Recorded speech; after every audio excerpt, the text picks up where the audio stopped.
Hector Bellerin, Bellerin, Hector Bellerin. Na, na, na, na, na, na, na. Dat is het. Ja.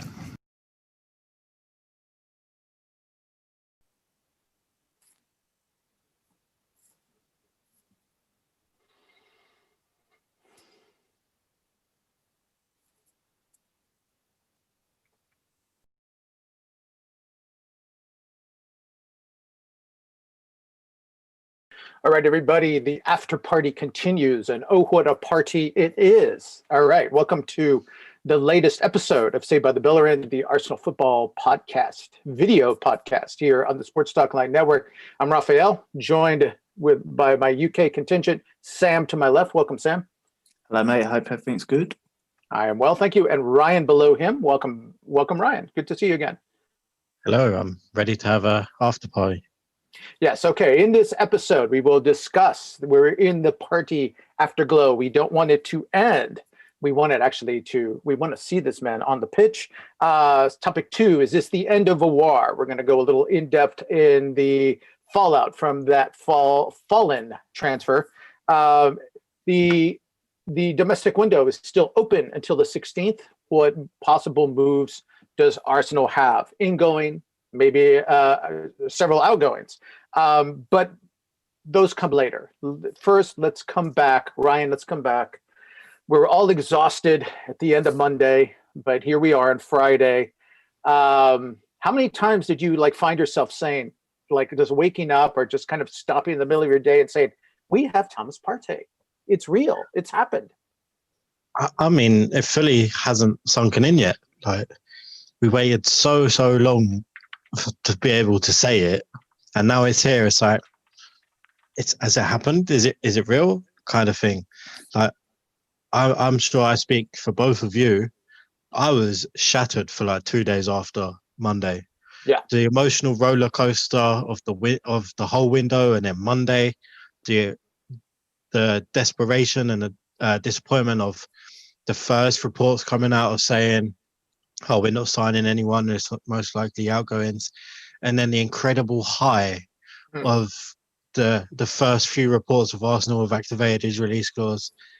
And then the expectation and the waiting for him to finally be announced. Any sliver of news that were coming through the airwaves. It was such a exhausting day. And I still haven't fully recovered from being so tired. I'm just sat there looking at it. We haven't seen him in the Arsenal shirt yet, but I've seen edits, I've seen photoshops, I've seen his message that Arsenal posted yesterday. I'm sat there our midfield is so good. It's going to be so different. And I rewatched the video I made of him. I'm just so excited. Stay with it. I'm going to stay with you before I come to Sam. I know Sam's ready to jump in here, but what do you expect when? Obviously, we expect to see him when they play Man City in 2 weeks' time, or just a week and a half's time. How do you expect to see him deployed when Mikel? Is Mikel going to roll him slowly, stay with the 3-4-3 to keep everybody on the squad in shape, all the minds in one set? Or is he going to say, I've got my man, now I can play the way I really want to, be a little bit more expansive, 4 at the back. You guys have been talking 4-3-3 forever. Here's a piece that lets him think about that. Is City the place to deploy that? So completely irrelevant it's not irrelevant, but Thomas Partey right now playing for Ghana as we speak is playing on the right side of a 3. So he's not the deepest, so he's playing on the right side. So that could be an option for us. But I think our formation for City all depends on what happens with Kieran Tierney. Because if he's not back, I don't expect us to play 4 at the back. Because all of us know Kolasinac is not the greatest of 1v1 defenders. And then to leave whoever's playing as the left centre-back so exposed against a Sterling or a Bernardo or someone of that, Mahrez even, I don't think it'd be a good idea. I think we'd have to go 3 at the back with Gabriel and Maitland-Niles or Saka as that. But definitely Partey would play in the middle. There's no getting around it. And I think it'd be Ceballos that plays next to him, controversially, considering how much I've bigged up Granit Xhaka recently. All right, Sam, come on in. Your thoughts. I mean, you've had a few days to let it sink in. How does he change Arsenal and how quickly? I guess similar question that I kicked at Ryan. How quickly do you think Mikel is going to unwrap and just fully implement this new toy? I personally believe he's going to be there from day one. Just Thomas Partey is the absolute beast of a modern midfielder. He can do a little bit of everything and excel in doing everything. Touching on what Ryan said about Partey playing on the right of the three, one of Thomas's teammates for Ghana said that when he's in playing for Ghana, he gets a lot more freedom to get forward, scores goals. He's able to create. He was saying he's got a good free kick on him.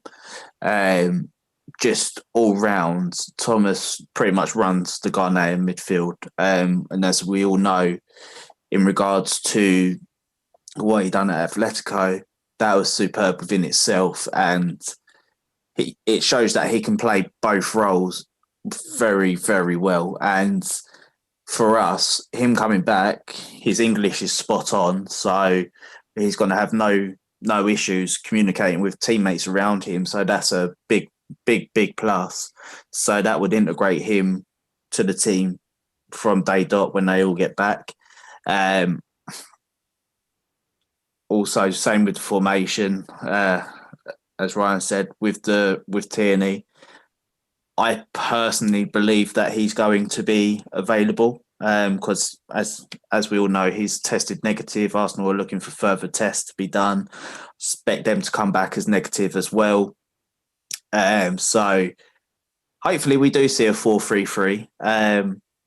Just going by recent internationals as well, in Switzerland's midfield, Granit Xhaka was actually the deepest of the midfield. So he was the defensive midfielder, having someone like Thomas and Dani Ceballos either side of him. Them two will primarily be the legs in the wider areas, so to speak. So Granit can literally just be that shield in front of the back four. Again, all three of them can play a pass. We all know what Granit can bring in terms of the long ball over the top to the wingers. Partey's got that in his locker as well. Ceballos is a more intricate passer. So for our midfield, it's now got that little bit of everything.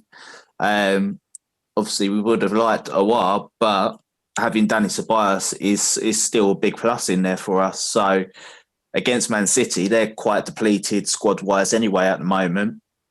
So I fully expect us to go 4-3-3 and quite frankly dismantle City's midfield. Okay, I'm going to stay with you, Sam, because I've just a broader question about perception. I mean, we talk within the Arsenal circles. We all have friends, immediate friends who are fans. But we also have lots of immediate friends who are fans of other teams. I got a call yesterday, kind of out of the blue, from a friend in Canada who happens to be a big Spurs fan, and he was asking me about Partey, and he goes, "Is he any good? What's he like?" And it got me thinking, like, are we kind of sitting on a little secret here? I mean, we know how good Thomas Partey is, but it seems like, a little more broadly speaking, he's kind of a surprise that Arsenal's waiting to unleash on the league. Yeah, I think in terms of people watching football, obviously people got families, they've got work commitments, so some people do struggle watching other leagues. So I think Thomas will come in and really surprise a lot of people. Speaking to some of my friends, so Man United fans, Chelsea fans, Tottenham fans, they're all a bit miffed that we've brought Thomas Partey in, especially for the price that we've brought him in for as well. And if you look at other teams' midfielders, you look at their midfield and go, they could do with the Thomas Partey. They could do, And for us, we've really got a gem on our hands, and well, as I say, still in shock by him actually being here. But the price for him, just like Gabriel Magalhaes, absolutely bargain.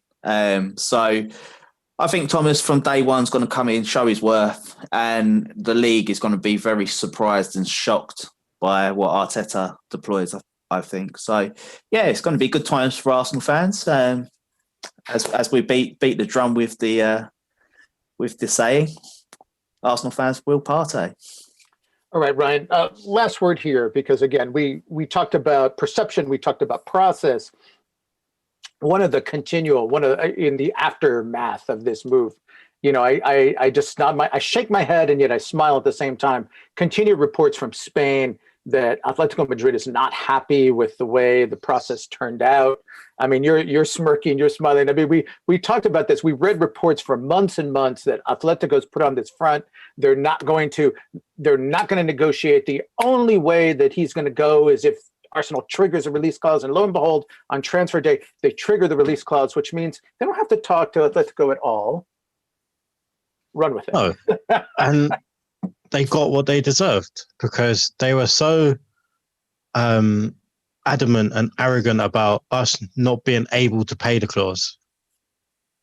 And they were under the assumption we was just going to leave it. We're just going to let them have Torreira on a dry loan with no option, all this kind of rubbish. And it's not worked out like that. And now we activated Let me it. jump in and ask you something. Sam, you can feel free to comment on this too, but there's this myth that we kick around and we bat it down that Arsenal's broke. And we've said it. I think Arsenal lets other clubs believe they're kind of low on money because it gives them some leverage in the negotiation game. Do you think maybe to some small extent Atletico kind of gamed itself and said that they actually began to believe Arsenal doesn't have money, Arsenal can't do this? Yeah, I fully believe that Atletico believed the reports of Arsenal being broke and they had no money and they can't afford this, they can't afford that. They've let 55 staff go. They've let Dead Dinosaur go. So it's true. they fell into the trap. And we played a blinder with Torreira as well. We let them have him on a dry loan. So if he's going to have a blinding season with Atletico because they don't have Thomas. He's going to be playing nearly every game. They don't have an option. So we can charge whatever we want at the end of the season. Other clubs can come in for him, right? Yeah. Other clubs, everybody else. Exactly. His price could rise by 15 million at the least. I hadn't thought about that, but that's brilliant. Again, that's brilliant gamesmanship. All right. So let's move to the next topic. I mean, we're all giddy about Partey coming. Obviously, everybody leading up to the news that the transfer is going to be triggered was very down about the news that broke over the weekend that the Houssem Aouar deal had fallen through. I have a little kind of a soapbox here. It's come out more and more as the week goes on that the deal could possibly have been scuttled by his brother, who is his agent, who apparently, this is in some quarters, I don't know if it's confirmed across the board, but he asked for, I believe the figure is like a 10 million pound agent's fee, which is about a quarter of the transfer fee, which if it's true is shocking, because I know just looking at sports here in the United States, the typical agent's fee is somewhere in the neighborhood of 3%. So, so this is something 7-8 times that. And you could see if that was demanded that Arsenal would walk away. Now, we've been discussing this in the group, but if this is true, I'm going to put my little speculation and process sign up here because this is just speculation on my part. But if this is true, I'm wondering if this is really the end of Arsenal's pursuit of this player because, as we've seen, we have the reports that Mikel says he wants players who will play for the badge. He wants players who appreciate what it means to play for Arsenal, who don't have to be convinced. All right. And when I first read this, I shook my head and said, no, this can't be true, because agents represent players. That's the way it works. And if everything was agreed between Lyon and Arsenal, and then the agent comes to Houssem Aouar and says everything's good, but they think I'm asking for too much. If the agent really works for the player is going to look at him and say, get me to London. And if he turns around and he says, oh, well, that's too bad, then he's telling me that he works for the agent, which is not what Mikel wants. And if you look at the other players, right, we know Willian took less money to come to Arsenal. We know that Gabriel took less money and pushed United away to come to Arsenal. They fit the profile. Sam, I mean, first off, do you believe it? And secondly, I mean, I'm kind of hedging. I'm just saying if it's true. But if it's true, I think he may have talked himself or shown himself out the door, which is a real shame because I really rate this player. Yeah, the whole Aouar deal was really baffling because I know there was reports saying that Edu and Juninho were speaking to each other, whereas realistically, if you're going to be buying from Lyon, everybody knows that you need to be speaking to Alus instead of speaking to Jorginho and getting Jorginho to speak to Alus. But from what I'm reading therefore after is everything's been agreed for that deal to go through. And by the looks of things, going by the reports within the weeks, it seems that everything was going fully ahead, only for it to have the brakes on abruptly. So it does tally into if his brother is asking for £10 million, that's an issue within itself, to be perfectly honest. And that's an issue around agents and agents' fees, in my personal opinion, because agents can't be asking for that kind of money in high transfer like purchases. Like, obviously, we all know that the world's in a pandemic at the moment, and it's a bit of a Mickey take to then say, look, the deal's agreed for 50 million euros. You know what? We'll have 10 million euros on top of that. It's like, what's the need? Because the player's going to be getting a signing on bonus regardless anyways. So the player's going to be getting some money from Arsenal. His wages were probably going to be doubled, if not tripled. So the player's going to be well off. So I don't understand why his brother then needs another 10 million euros on top if what's being reported is true. It's baffling for me. But since this is coming out, reports are saying that we're looking at RB Salzburg's left-sided midfielder, Dominic's. I can never pronounce. Szoboszlai, I think is yeah, I can never pronounce his surname. I can't either. So lots of consonants. Right? Yeah. So if that is the case, that we're going for him, going to be moving for him, he's got something like a 22.5 million release clause that activates next summer. We've been tracking him now for about a year and a half. So if Aouar is out of the picture due to his agent, and as you say, Mikel wants players that are going to be here, so be it. And also, just to touch on Aouar's recent press release, I think it was via L'Equipe, he was saying, am I disappointed that the move collapsed? And he said, no, I'm at home. It seems that the player doesn't want to move outside of his comfort zone. But I do think there could be a possibility that we go back in January, because you got to think, Lyon are still going to need money. They're still in need of money.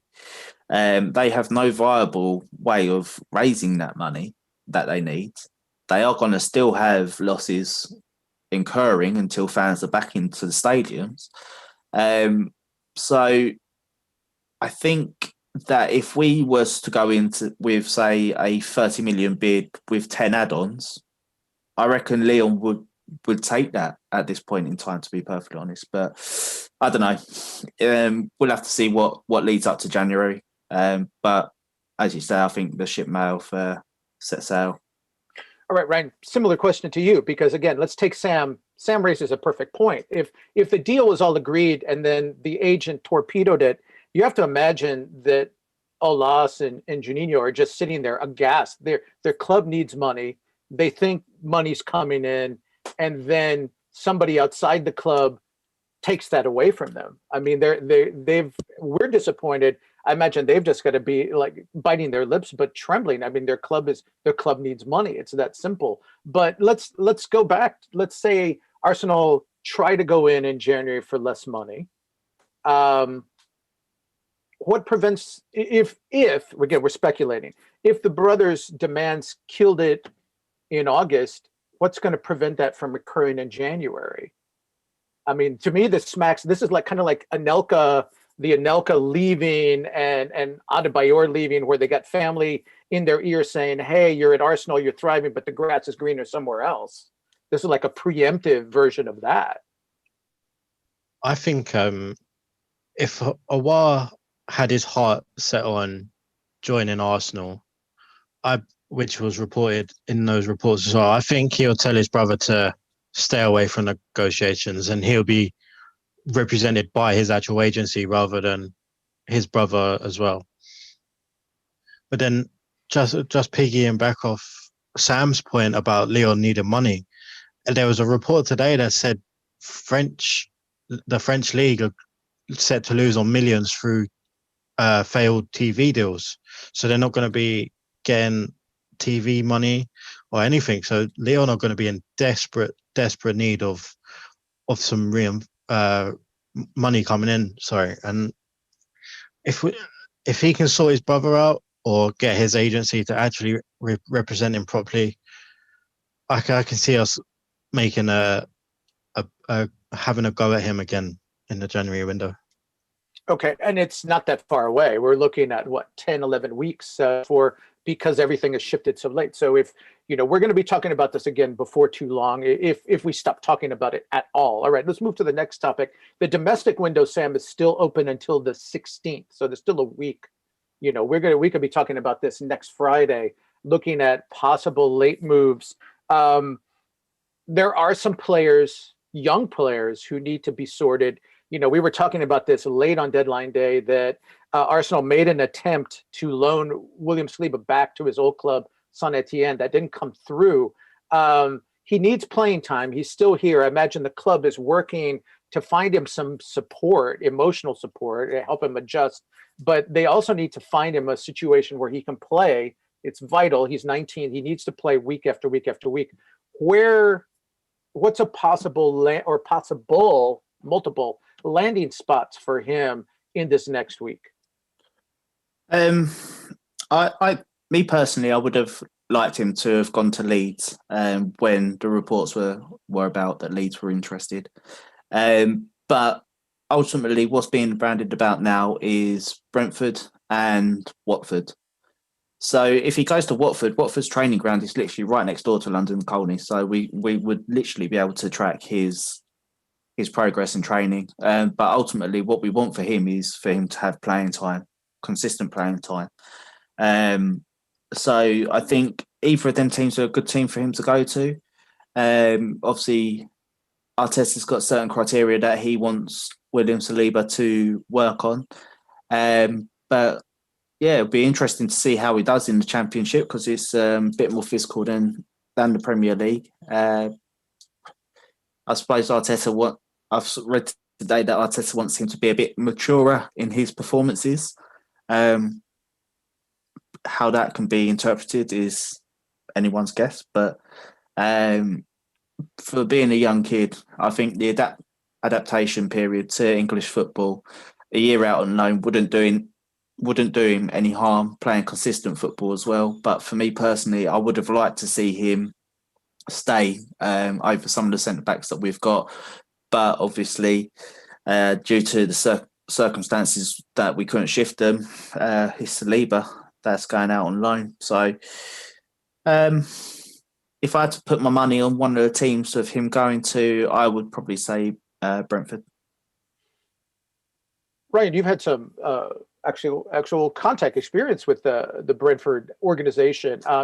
It looked to everybody that they were coming up last year. Is that a good landing spot for him? Simply because that seems to be a club that's just this far away from Prem caliber. Arguably, they are Prem caliber. They just kind of shot themselves in the foot at the end of the season.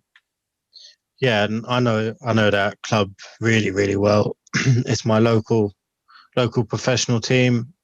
I have played in their youth teams, and yeah, the facilities are brilliant. The new stadium is brilliant. It's a very well run club. They know what they're doing. They play great football. Their manager's really, really good at progressing young players. So it's an obvious choice for myself, and it might sweeten a potential future deal for maybe a Ben Rama or a David Raya in the future. So I think Brentford would be the best landing spot for Saliba. Okay, let's stay with that. Other players, obviously, Arsenal has a lot of young players. Sam was talking about it. I'll let him kind of finish this, but I'll have you start it.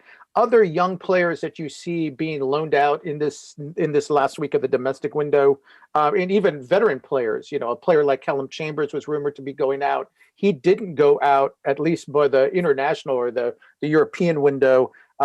Where's Bellerin going to wind up, and any others that kind of spring to mind for you as players who really should be going on loan to get that next level experience? This is for you, Ryan. Sorry. I wasn't clear. I'm not sure, actually. I don't think the Championship is a good enough quality for Chambers. Bellerin, I read reports that he's just going to wind his contract down and leave on a free next summer and go to, I think it was Germany. I was reading. So he's training with the first team now. So hopefully we can get him signed to a deal and hopefully loan him out to a Championship club. But other than that, I don't really see any younger players or even any players going out on loan other than Saliba. Actually, a young player called Bowler went to Rochdale today or yesterday. Or do you see any players like Chambers being sold? Not necessarily loaned and not necessarily to the Championship, but I mean, clubs within the Prem can still deal with each other for another week, can't they? I'm not actually sure. Or is that closed? It's just a matter of to the lower leagues at this point. I was under the assumption it was just between the Premier League and the Championship or the EFL clubs. I'm not 100% sure on that. All right. Well, Sam, you were, as we were coming into this, you were saying Arsenal are working furiously on getting lots of young players moved. What have you learned? Yeah, so looking at the academy loans, we've effectively loaned out a first 11 more or less. You've got Dejan Iliev, he went to Shrewsbury. As Ryan said, Bowler went to Rochdale. Mark McGuinness went to Ipswich. Dan Ballard to Blackpool. Jordi Usu-Tutu to Cardiff. Zach Medley to Gillingham. Joseph Olowu to Cork. Zach Swanson to Maastricht. Matt Smith to Swindon. Tyrese John-Jules to Doncaster. Trey Cool to Gillingham.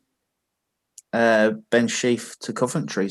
And obviously the ones that happened in the last couple of days. So for me, I think the club is kind of skipping out the Championship in terms of our youth loans because they want them to experience the rigours of League One football, and that seems to be the real hotbed of where we're sending our loan players at this point in time, because it's not as technical as the Championship, although you have got some technical sides in there, and I think Arsenal want to see how their players are going to fare in a extremely physical league if they're able to use their head and use their technical abilities to then enable them to get out of certain situations, create chances, defend certain situations.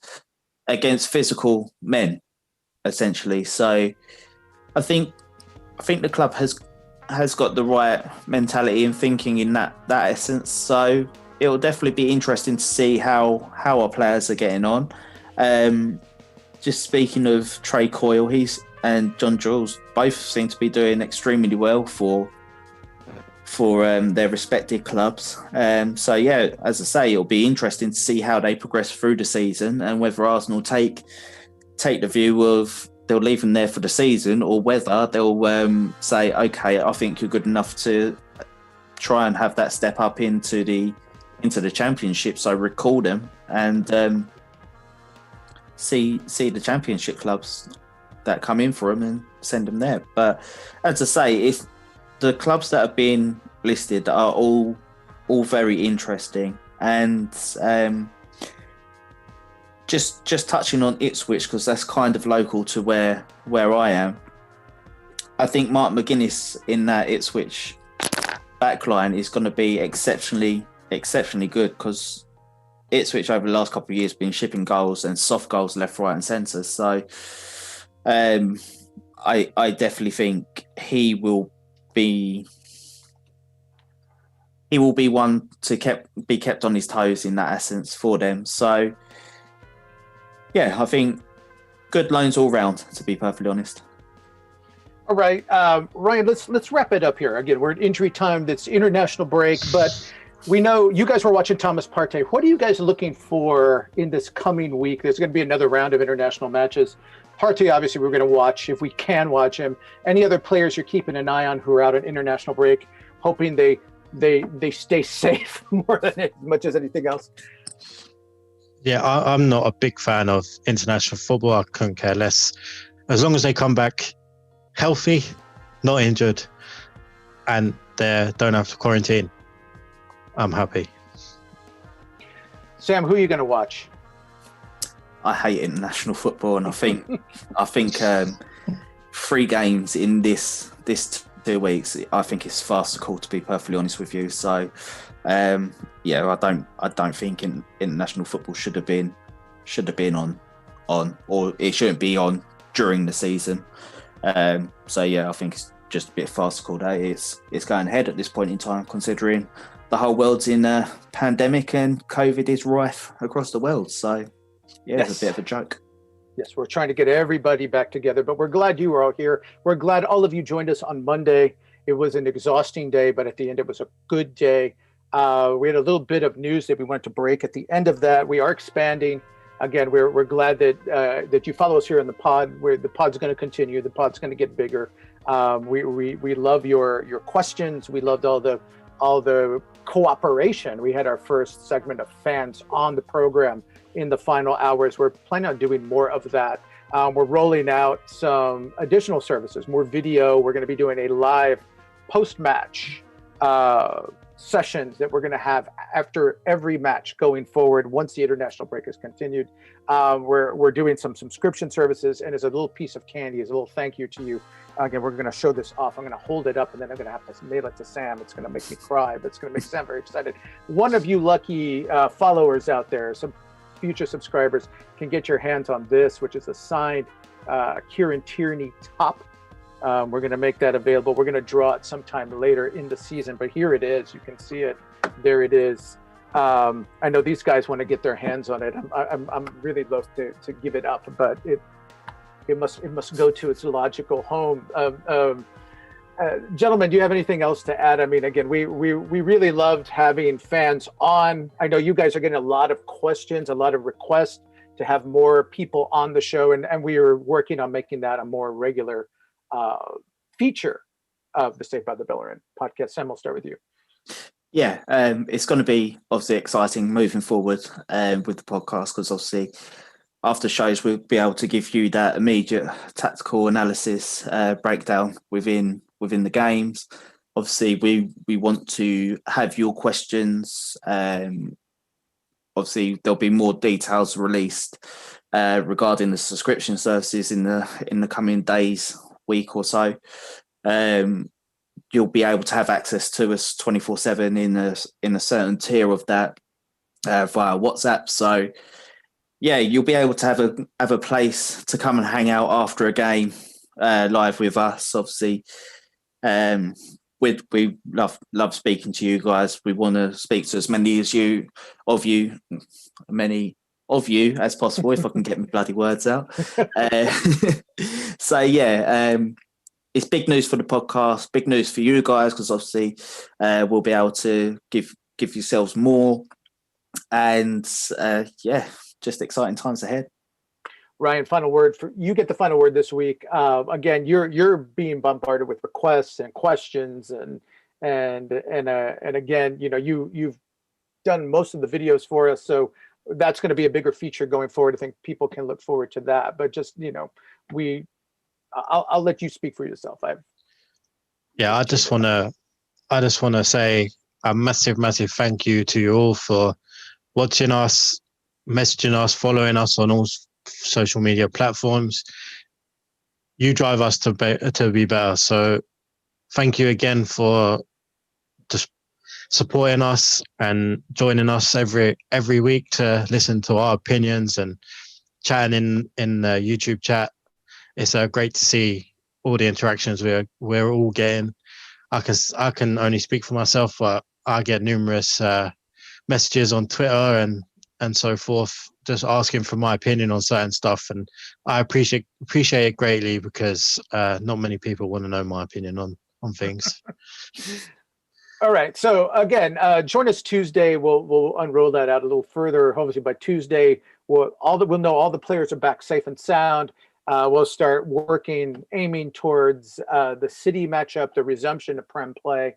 Look forward to seeing you all at the regular 8:30 p.m. UK evening time on Tuesday. Until that day, for Sam, for Ryan, for Freddie, who will be rejoining us soon, I'm Raphael, and we all bid you a good night.